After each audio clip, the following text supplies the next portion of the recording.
Once wrote, there are more things in heaven and earth than are dreamt of in your philosophy. That was Hamlet to Horatio after he saw a ghost.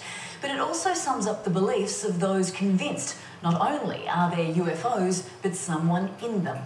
Here's Sonia Kruger on assignment. There are those who believe that life here began out there.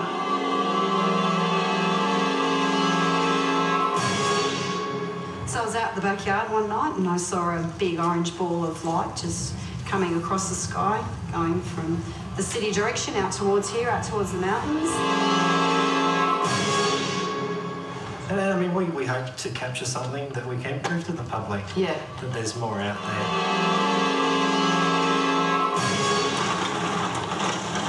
On the UFO trail. Just driven for about 2 hours into the middle of nowhere. Where we are is making me scared. Fingers crossed we'll see some UFOs or come back alive, one of the two.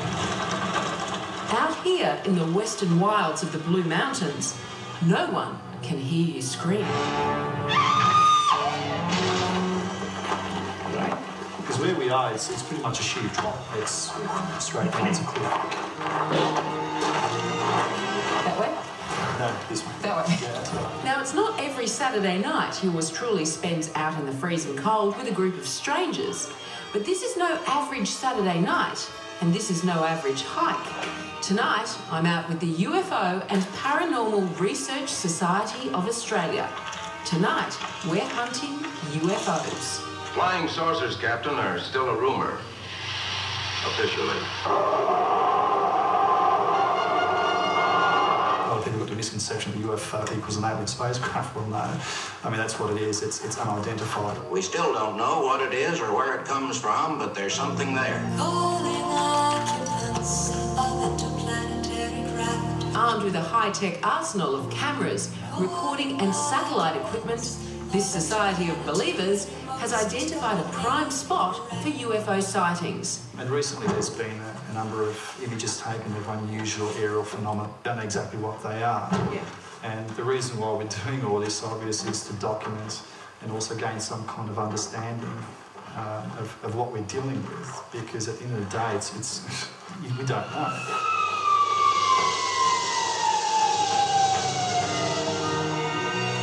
Hello, how are you? Hi, Doug. Nice to meet you.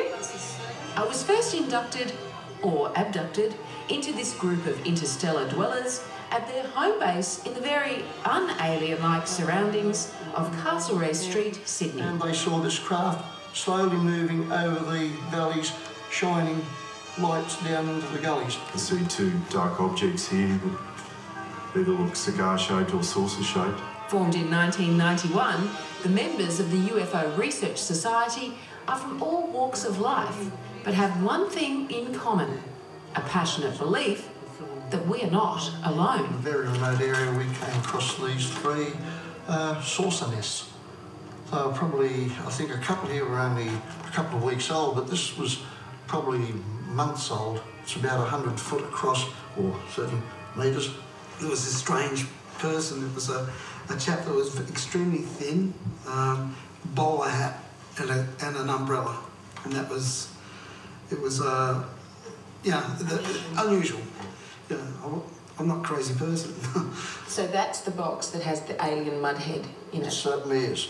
And they have the evidence. Worldwide, this specimen has become rather famous because it's the only one of its kind. But We were invited back to UFO aficionado Rick Gilroy's basement for a rare glimpse at his collection of UFO artefacts. So you found this Rex in Maryborough in Queensland? yes, at a site right beside a farming property next to the highway into Maryborough. And So how did you feel when you saw it and you thought, well, that's an endocast of an alien head? well, at first I thought, I wonder what it is. And then there's something doing me, gee, it looks like an alien, so-called.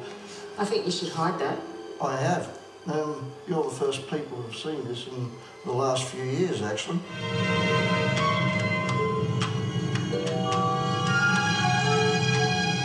Back to our field trip, and the force is definitely not with us. What can you see?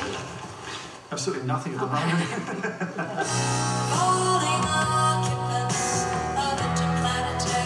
Their state-of-the-art equipment is failing to call or record any occupants.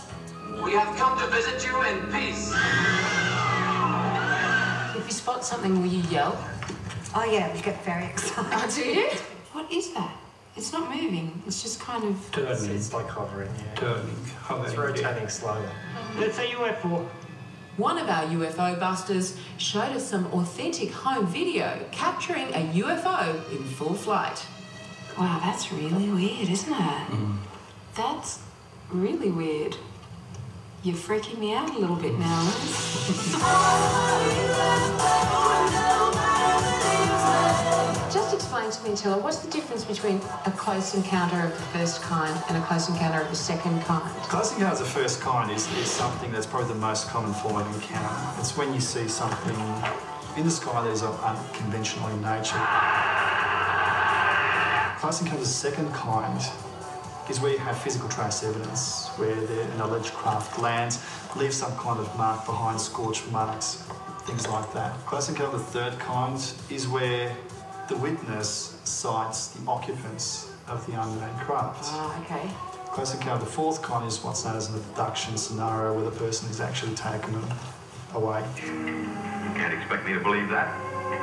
I'm getting out of here. Stay where you are. My first actual sighting that I could not, account for anything other than, it was unexplained. As we go on. I think they're coming. I think they're on their way now. But alas, they weren't. Nothing was coming. Just the warmth of a cuppa and the company of a group of Aussies obsessed with the mysteries of the universe, many since they were kids, sharing the belief that we are not alone. But tonight, the truth was still out there. Well, unless you've seen something like some of us have, I say keep an open mind, because you're unqualified to comment on something you know nothing about. The most vocal critics are the ones that know the least about the subject they're attacking. I wonder what their next move will be. You've just got to keep an open mind.